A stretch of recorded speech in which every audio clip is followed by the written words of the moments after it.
Bom, antes de mais nada, queria agradecer o convite do Mauro, né? Cada vez mais a gente vem tendo o prazer de discutir com colegas médicos temas tão relevantes quanto o tema da educação financeira, né? É, isso mostra realmente que a gente está começando a despertar para algo diferente, além da nossa especialização, da nossa especialidade, tá? Bom, aqui também não há nenhum conflito de interesse, a não ser com a educação financeira realmente, como o Mauro disse, a gente junto com dois outros colegas médicos aqui, a gente montou um time para tentar educar financeiramente o brasileiro, ajudar nessa missão. Fundamentalmente, os colegas médicos aí, muitos professores meus ainda são relutantes nessa necessidade de tentar abrir os olhos para essa coisa que é fundamental hoje em dia. Na verdade, sempre foi e agora está ganhando um foco muito maior, tá? Bom, nós somos especialistas em cada um na nossa área aqui, e a gente tenta ser o melhor possível no que a gente se propõe a fazer, né? O médico sempre se dedicou muito nesse sentido, de ser o melhor possível, dar o melhor possível da sua profissão. No entanto, a gente tem uma dificuldade muito grande no que se relaciona à educação financeira, né? Como o Mauro comentou, a gente não sabe, ou sabe de uma forma muito incipiente, como se comportar do ponto de vista financeiro e o investir do nosso fruto do trabalho. Então, a gente fundamentalmente acha que isso é extremamente complicado muitas vezes e a gente coloca quase sempre em segundo plano. Então, a ideia que eu sempre falo é que se eu conseguir, não tenho nenhum QI a mais do que absolutamente ninguém, não entendo muito de economia, muito menos em matemática, no entanto, consigo mostrar que é possível a gente conseguir atingir esse nível de educação financeira que a gente entende como mínimo e necessário. Dessa forma, pessoal, a gente entende que o médico pensa muito como guideline, né? A gente pensa muito como protocolo. E baseado nisso, a gente tentou criar uma metodologia onde a gente não precise fazer análises gráficas complexas ou análises de cenário muito elaboradas. A gente precisa de algo empacotado, né? Algo como guideline, é assim que a gente funciona na nossa profissão. E dessa forma a gente pensou em montar essa discussão com vocês aqui do portfólio, de como montar um portfólio para vocês, tá? Bom, a gente está vivendo ainda um cenário e eu vou dividir esses primeiros minutos aqui conversando com vocês sobre qual é a visão que a gente tem diante do que a gente tem estudado sobre o momento atual, né, da economia mundial, né? A gente ainda está no meio de uma pandemia e nesse período de pandemia houve realmente uma injeção absurda de estímulos financeiros, fundamentalmente das grandes potências, né, mas também dos emergentes, cada um fazendo como pode e se endividando absurdamente em relação à dívida que já existia, né, previamente, fundamentalmente nos emergentes. Então, essa injeção absurda de dinheiro que tem acontecido no último ano, fundamentalmente, junto com a depreciação da taxa de juros, né, a gente vê o Brasil em taxas de juros extremamente baixas em relação ao que a gente já teve na história. Isso causou, pessoal, né, essa extrema liquidez nos mercados, o que os economistas acabam chamando de dinheiro fácil, dinheiro barato, né? E com o juro muito baixo, né, o Brasil, fundamentalmente aqui no nosso contexto, acabou deixando de ter uma renda fixa atrativa, né? A gente era chamado de país dos rentistas porque qualquer coisa que a gente colocava num banco, numa renda fixa, se multiplicava absurdamente.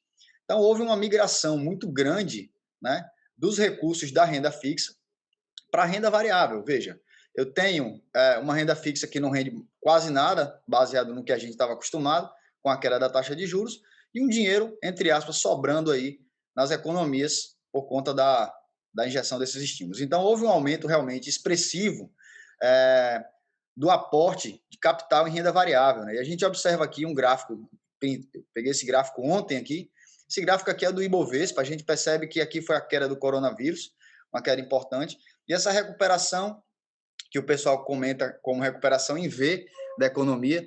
Eu peguei esse gráfico aqui da Bolsa Brasileira, mas se eu pegasse, por exemplo, da Bolsa Americana, o S&P, acabava que essa reta ainda suplantava em muito a região do patamar pré-Covid. Um detalhe importante é que esse aumento, essa subida, ela se reflete muito mais nos preços dos ativos do que nos fundamentos. Vejam, se eu tenho dinheiro sobrando e pessoas comprando ativos absurdamente, porque, em tese, a renda fixa não serve muito mais para a rentabilidade, eu tenho uma elevação muito grande dos preços e um descolamento, portanto, de uma coisa importante, que é o preço e o valor, né? Quanto aquilo está sendo cobrado e quanto aquilo realmente vale. Então, a gente começa a perceber que existe um descolamento desse preço-valor, onde as coisas estão começando a ficar muito caras, né? E em relação ao seu valor efetivamente. Bom, uma das formas que as economias mundiais, fundamentalmente Estados Unidos e China, conseguem movimentar a sua economia é tentar investir em obras de infraestrutura. Daí surgem os pacotes, né, que tanto o Biden, quanto a China, quanto países europeus têm feito, injeção de dinheiro, enquanto praticamente a impressora tiver tinta, os caras estão mandando bala lá nas impressões de dólares e de moedas, fundamentalmente estimulando obras de infraestrutura. Né? Então, a gente percebe nesse momento as ações de siderurgia e de mineração realmente despontando como, dentre outras commodities, os cavalos aí mais aptos a surfarem essa subida. Então, como o Brasil ainda é um país exportador de commodities, nossas empresas de siderurgia e mineração têm se destacado na Bolsa Brasileira nesse momento. E enquanto tiver esse apetite, né, das grandes potências para estímulo de infraestrutura como uma forma de melhorar e movimentar suas economias, dando emprego à população, nesse sentido, as nossas ações provavelmente ainda surfarão essa alta durante algum tempo. Tá? Resta saber, pessoal, quanto é esse tempo, né? Esse é o grande mistério, né? Será que... Aí surgem as expressões que a gente comenta, a ação subiu demais, está muito esticada nesse momento, mas enquanto tiver esses estímulos, provavelmente, né? Isso aí são hipóteses, a gente não tem como saber efetivamente, a gente não tem como prever quando é que isso vai parar, né? Quando é que o abismo vira e a gente começa a cair, tá? Em algum momento isso vai acontecer, isso é fato. Esse slide aqui mostra isso. E aí, quando a gente começa a tentar entender um pouco de comportamento humano, né? E ele é o que faz essas variações de preço acontecerem, porque diante de um mesmo fato, um pode ter uma ideia sobre oportunidade e o outro pode ter uma ideia de que já subiu o suficiente. Então, esse gráfico comportamental nos mostra mais ou menos onde a gente tenta estar, onde a gente está subindo isso aqui, né? Então, naquele momento lá, na pré-pandemia, a gente vivia um momento de euforia muito grande, e a gente atingiu aqui o fundo do poço lá no final, onde o último otimista jogou a toalha. E a partir dali, realmente, toda essa história que eu estou contando para vocês começou a acontecer com um aumento muito grande de injeção de capital absurdo. E isso começou a subir, de modo em que a gente começa a chegar nesse período de euforia, né? E o período de euforia sempre é um pouco de temor para as pessoas. Eu vi um dos professores aí falando sobre o Bitcoin, por exemplo, né? Esse realmente parece que está num momento de euforia absurdo e quase que há alguns meses assim as pessoas ensandecidas em relação ao comportamento frente ao Bitcoin. Né? Ele citou aí em relação ao filho dele que fala muito nisso, pensa nisso o tempo inteiro. Né? E aí surgem expressões como se caiu é compra, qualquer queda é oportunidade, e às vezes não é. A gente às vezes não consegue ver isso como fundamento. De modo que esse print aqui eu tirei dessa revista eletrônica aqui ontem, né? Mostrando que os analistas, não nas primeiras linhas da página, tá? Mas nas linhas mais abaixo, a gente começa a observar que se começa a ter um pouco de dificuldade ou temor em relação a como os investidores estão vendo essas possíveis formações de bolha, né? Por conta dessa inflada que foi dada em relação de forma artificial, né? Esse descolamento entre o preço e o que aquilo ali realmente vale, né? Então, já se começa na Europa a gente começar a perceber movimentos em que o Covid já não está mais sendo um problema e sim essa inflada que foi dada nos valores dos ativos, né? O Stumberg, que é um dos gestores mais relevantes aqui do país, ele é gestor do Fundo Verde, ele já começa a notar esse processo de mini euforia, né? Com o avanço da vacinação. Muitos influencers têm dito o seguinte, e muitos economistas também têm comentado o seguinte, a nova onda do surf agora será os ativos que se beneficiarão com a abertura das economias, que para eles já é iminente, né, com o avanço da vacinação. Então tem se falado muito em empresas de turismo, empresas aéreas, shoppings e outras situações que podem se beneficiar e sofreram muito, estão muito depreciadas aí em relação ao patamar durante esse Covid inteiro aí que a gente passou. Um detalhe, pessoal, é que a gente efetivamente faz elucubrações em relação ao que acontece. A gente não sabe sobre terceiras ou quartas ondas, ou se as cepas que virão serão suscetíveis a essa vacina que a gente faz, ou até o que é que vai restar das economias, fundamentalmente dos países emergentes, depois de toda essa avassaladora crise, né, de endividamento e desemprego. Então, a gente tem que ter muito cuidado com o que a gente faz com o nosso portfólio, e é baseado nisso que a gente discute, né? O Mauro, a gente conversa muito lá nos grupos de investimentos que ele participa do nosso contato diário lá, e uma das coisas que eu mais falo é gerenciamento de risco. Gerenciamento de risco. A gente tem que se manter no jogo. O cara que é vencedor no longo prazo é aquele cara que consegue passar por esses ciclos de mercado sem sobreviver. Esses caras é que vão ser bem-sucedidos, tá? Não adianta nada eu ter uma rentabilidade muito alta durante um período e num período como o coronavírus eu sair do jogo. Né? Isso não é interessante. Então, o que é que a gente percebe hoje de cenário, né? A gente percebe que os países estão se endividando, né? E aí a gente tem uma moeda que está extremamente depreciada frente ao dólar. A gente até observa aqui algumas reações, o dólar está caindo, até que patamar o dólar vai cair, mas que na hora que as coisas começarem a ficar difíceis, né, realmente o mundo vai correr para dólar. Né? Lembrar que as economias emergentes, elas se endividaram muito nesse período de pandemia e a dívida delas é em dólar. Muitas tiveram que se desfazer de suas reservas nessa moeda para poder pagar dívidas, programas sociais e etc. Então, isso é um cenário importante que a gente tem que pensar. As distorções no preço-valor que foram causadas por essa injeção de dinheiro no mercado. Muitas economias, pessoal, mesmo com todo esse estímulo monetário, continuam num patamar de atividade econômica ainda abaixo do patamar pré-Covid. A gente observa que realmente as economias não tiveram essa recuperação em V como os preços tiveram. Tá? Houve uma recuperação de preço, mas não necessariamente de atividade econômica. E tanta moeda circulando em juros tão baixos, a gente tem o temor da inflação. E a gente observa isso, né? Pela curva de juros futuro que começa, em qualquer ruído que acontece, a curva da taxa de juros começa a subir.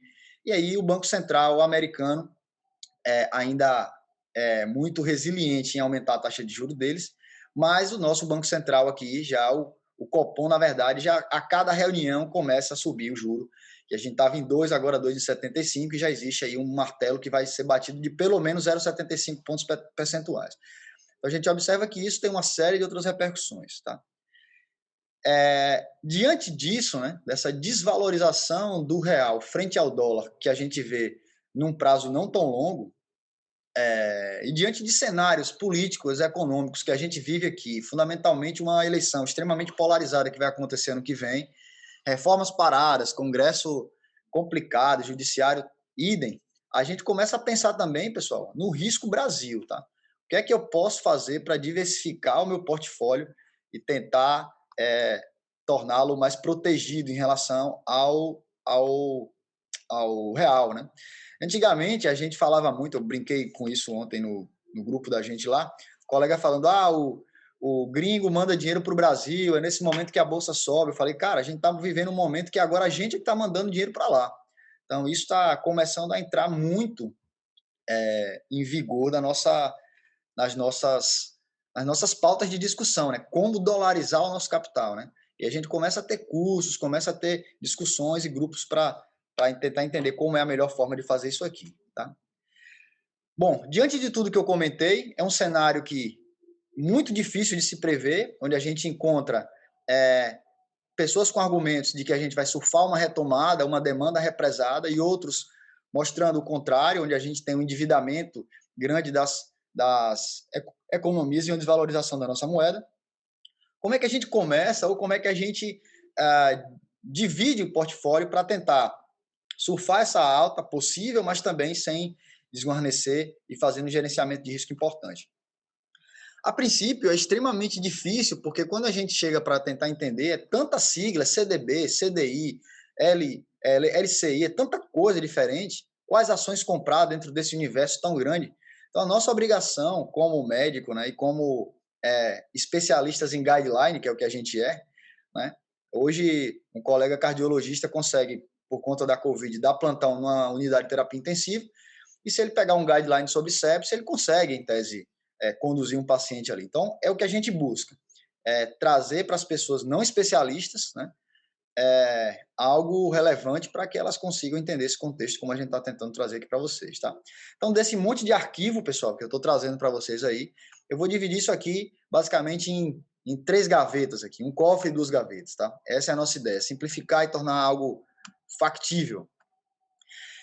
Existem várias formas da gente fazer isso. Acho que a forma mais,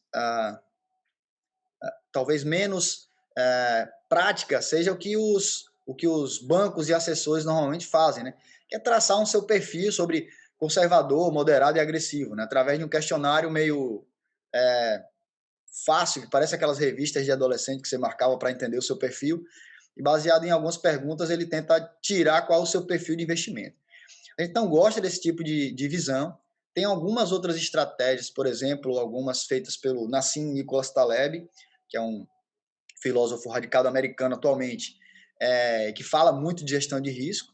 É uma teoria dele chamada teoria de Barbell, mas eu não vou entrar nesse detalhe. Acho que a teoria mais simples é a teoria da regra dos 100, que eu aprendi com o professor Francinaldo Gomes, um neurocirurgião lá do Pará. Também tem uma estratégia interessante para enriquecer com saúde, fundamentalmente voltada para médicos. Então, ele coloca muito, e a literatura também fala muito dessa regra dos 100, tá, pessoal? Como uma forma de diversificação. Isso vai tornar muito fácil a nossa montagem de portfólio. A regra dos 100 nada mais é do que eu vou, baseado na minha idade, tentar entender quanto de risco eu posso correr, né? Aos 30 anos eu consigo passar por um corona crash até quebrar e conseguir retomar a minha vida mais para frente do ponto de vista financeiro, né? Então eu posso me arriscar mais. Então a dica da regra dos 100 é, a sua idade, normalmente você faz alocação no seu portfólio em renda fixa. Essa é a dica.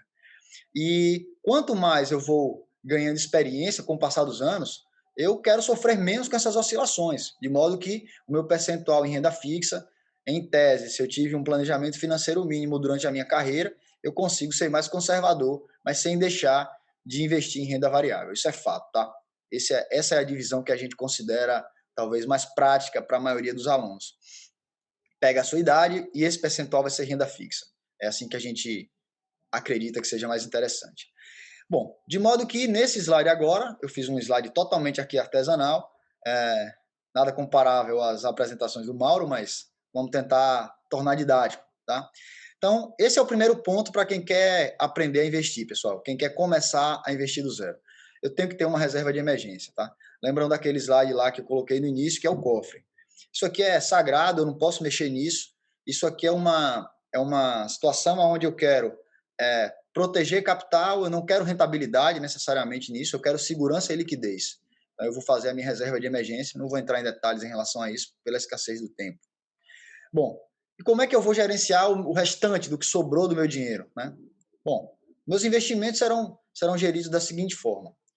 Uma parte, que será a minha parte referente à minha idade, estou com 41 anos, então 41% do que eu tenho, eu vou colocar em renda fixa.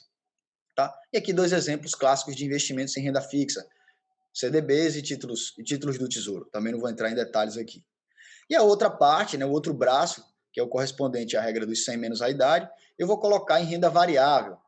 Fundos imobiliários, né, investimento extremamente interessante para, fundamentalmente, estar dentro de renda variável, mas com um perfil mais conservador, que vai, entre aspas, dar um aluguel garantido mensal.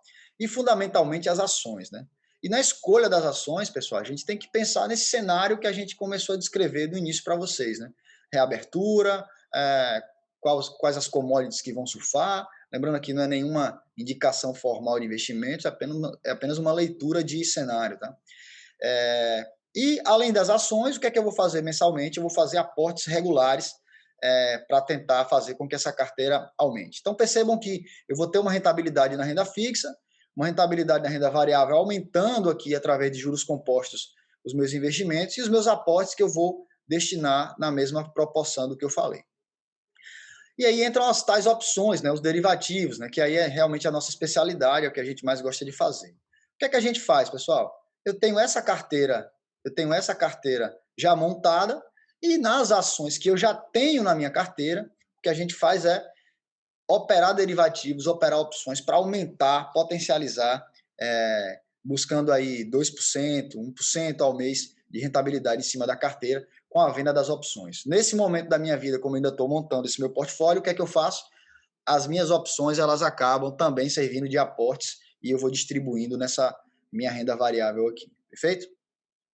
Bom, parte disso que eu faço, desse mesmo desenho do que eu faço, eu coloquei fora do país, eu dolarizei o meu capital. E eu posso fazer isso de diversas formas, tá? Eu posso comprar ações, por exemplo, que tenham o seu capital atrelado ao dólar, né? Por exemplo, a Vale, que exporta e tem seus rendimentos atrelados ao dólar. Ou eu posso, atualmente, muito simples, abrir uma conta fora do país e fazer remessas periódicas de real, transformando em dólar, literalmente diminuindo aqui o meu risco. País, como eu mostrei, não está fácil realmente a situação do Brasil do ponto de vista financeiro. Então, parte dessa estratégia eu faço exatamente igual lá no mercado americano, tá? E aqui são as tais calls e puts, né? As minhas operações com opções. Daqui, pessoal, é o que vai vir realmente a minha aposentadoria. Foi através disso que eu conheci o Mauro, né? Ele fez um curso nosso de derivativos e baseado nisso a gente consegue rentabilizar um pouco mais as carteiras de opções, a carteira de investimentos. Um detalhe é que as opções elas são tão ricas que elas conseguem aumentar os meus ganhos, aumentando a rentabilidade da minha carteira, elas conseguem proteger o meu capital, eu posso, através de operações com isso, me proteger e lucrar até com as quedas, e garantir uma renda mensal recorrente, que é o que a gente prega para os colegas médicos. É isso que a gente é mais especialista. Não vou entrar em muito detalhe aqui, realmente, por conta da escassez do tempo, mas a gente fica à disposição de vocês para discutir. E aí o investimento do momento, né? Cuidado com essa febre e com essas euforias que surgem em relação a isso. E como é que a gente faz a nossa alocação de capital em Bitcoin, né? A gente observa que a maioria dos mestres aí que discutem criptomoedas, alguns colocam 100% do que tem em Bitcoin. Eu não faria isso, a gente não faz isso. E, em média, o que a gente observa é que pelo menos 10% do nosso capital dentro daquele portfólio tem que estar alocado em criptomoedas. Então, a gente tem feito essa divisão. Percebam que é algo muito pragmático, algo bem protocolar, onde eu não preciso estar pensando ou adivinhando cenários, tá? Então, se as ações caem e eu considero ações de boas empresas, o meu aporte mensal vai ser naquelas ações. Continuo dando importância à renda fixa, mesmo com a taxa de juro baixa, porque ela vai me dar todo o arcabouço para negociar opções e manter o meu patrimônio em quedas maiores, tá? Minha reserva de emergência. Então, percebam que tudo é matemático, tudo é protocolado, de modo que eu não preciso perder o meu tempo sofrendo se a barragem da Vale caiu, ou se o Bolsonaro tuitou, ou se o orçamento teve um problema maior. Parte do meu capital está protegido em dólar, minha reserva de emergência está perfeita e todo esse gerenciamento de risco é feito dessa forma, de modo que eu surfo cenários de alta com as ações, mas sem desguarnecer o risco todo que eu corro nesse momento tão complexo que a gente vive aqui no país e no mundo. Beleza, galera? Acho que me alonguei 5 minutinhos aqui, mas